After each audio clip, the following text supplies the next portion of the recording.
What a great way to start a video, guys. What is up? We're back. In today's video, this is going to be part 2 of the pros and cons of the Ninja 500, the 2024 Ninja 500. So, to kick things off, quick little disclaimer here before we get in with the video. Like I said in the last one, hopefully guys, you guys know and see on the Instagram, we are getting this thing modified. So, definitely stay tuned for that. We got exhaust coming, tune, quick shifter, all these goodies. Bunch of cool parts. So definitely stay tuned for that. But without further ado, we're going to get in with the video. So, 5 things we do not like about the 2024 Ninja 500. For starters,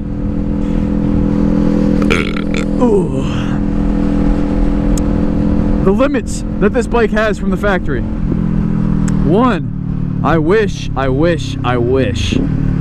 that I could have gotten this in non-ABS, because in my opinion, granted, as a new rider, get the ABS model. Please get the ABS model. Please get the ABS. I'm an experienced rider. I've been riding now for about 4 to 5 years. And this bike is only the second bike that I've had that has ABS on it. Only the second bike. So, I personally don't like ABS. I think it kills power. You gain some weight off of it. And eventually I like to take this bike to the track. So you don't really need ABS when you're on a track. But otherwise, ABS, main roads, raining out, everything like that, definitely want ABS. But my reason for saying that, I love this white color. The only way you could get this color in white was if you got the ABS model. The only bike that they offered in non-ABS was their block model. So, that's for one thing. For 2, the governor that's on this bike, I get it. I get the laws, I get the things like that they have to put on. This bike is governed to, I believe, 125 miles an hour, and the issue with it is that it just cuts out. It just completely cuts out. And it's not even towards the end of the red line. I think it cuts out around like 9 or 10,000 RPM in 6th gear. It still has like more juice to it. So that's for number 1. And granted, guys, quick little disclaimer again here. This is going to be a little difficult for me to make, simply due to the fact that there isn't much, like, I'm nitpicking. At the end of the day, I'm nitpicking. Because these things that I don't like about the bike aren't really that big of a deal. Whew, she crackling popping, baby. For number 2, we're gonna say how the bike feels and how it's put together.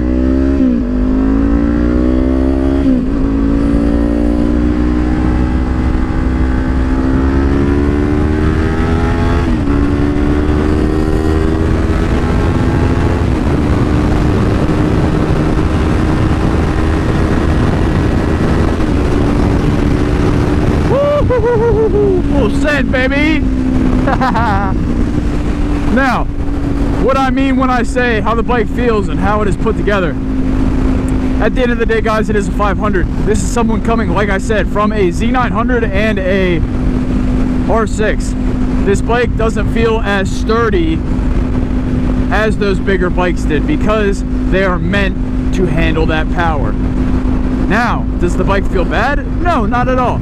The things that I'm nitpicking at, the handlebars, when I'm at highway speeds like this is a good example.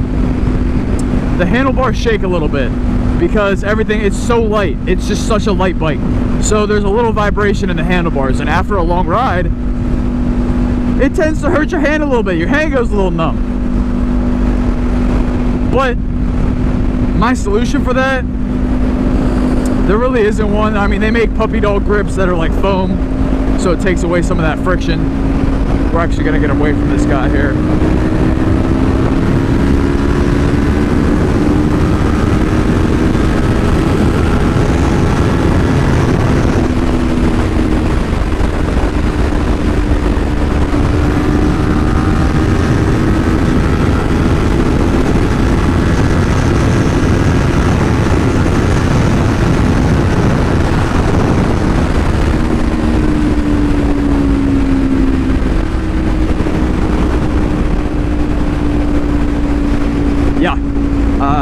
completely lost my train of thought there.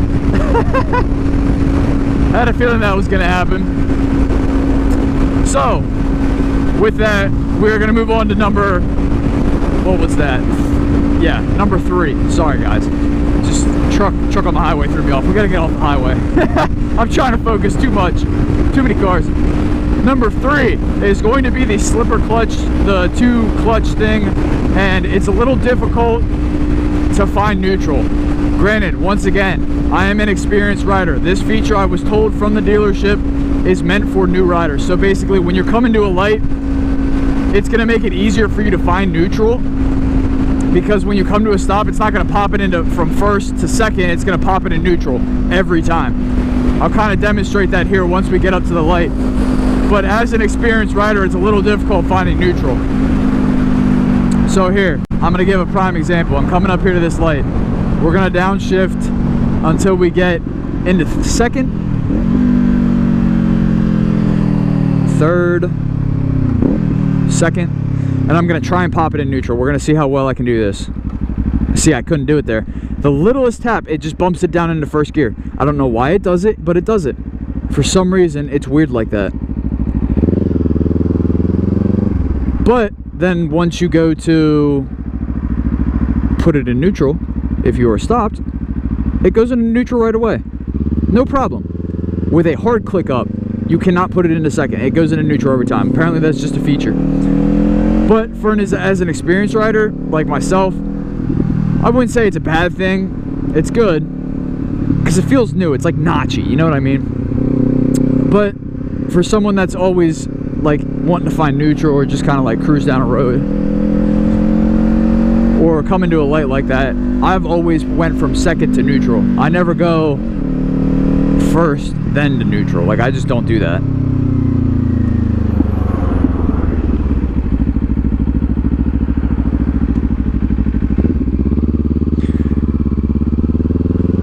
For number 4, guys, we're going to be talking about the Footpegs and the kickstand.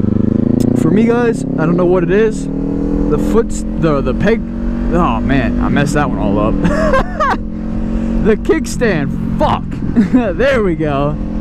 It's so dog-ass ugly. It's so gross. It's just literally like a fucking tube.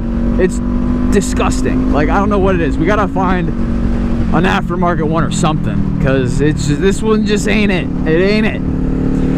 And for the other part of that, for number 4, is going to be the foot pegs and where they are located at. Granted, they do make kits now to change where your ride height is for your legs, but for me at least, I don't know my inseam, guys, but I am 6'1" where I'm 6 foot. I said 6'1" because when I wear shoes, obviously you get a little bit taller, but I'm 6 foot. And I like my bike for my leg to be in this pocket, so I would sooner have it kind of like here, because let me sit back in the seat. When I ride, it's down here. I would more or less like to have it up here in that little pocket area. So if the pegs were maybe an inch higher, it would be good for me. Now, is it bad? No, it's not. That's just, like I said, I'm nitpicking at this point. Alrighty, guys, for our last part on this video, we're going to be talking about for the one thing that we do not like about this bike. Number 5 is going to be this throttle tube. The throttle's good, it responds good, everything's good about it, but the travel, guys, the travel of the throttle is kind of ridiculous. Look at this. So I'm on a little bit of throttle. If I was to give it full throttle, I just went almost a whole, that's like over halfway, like on a clock. That's over like 12 to 6. That's like more like 12 to 8. It's just so long. And apparently there is a way you can change this. I might look into it. Apparently you can throw a early generation R6 throttle tube in it, which shortens it drastically, which is going to improve the response as well, because it's going to be shorter, so it's going to be more jerky. Which obviously, guys, this is coming from somebody that is experienced rider. Obviously this bike was meant for beginner riders, so obviously that longer travel is meant for if you're riding and get scared or something like that and you jerk it real quick. It's not gonna, like, you're not gonna get all the power instantly, you know what I mean, like you would on a higher end sport bike. So yeah, drop a comment, guys, let me know what you thought of the video, and if you did enjoy, make sure to hit that subscribe button if you are new. I love reacting to you guys' comments. I'll probably be posting a few of them up here. And without further ado, guys, we're gonna end the video here. Stay tuned for next video. Will be this bike having way more power, being tuned, having an exhaust, and my favorite feature, the quick shifter. We will be getting all that very soon, so stay tuned for the next video, guys. I'll catch you guys later. Peace out. Love y'all.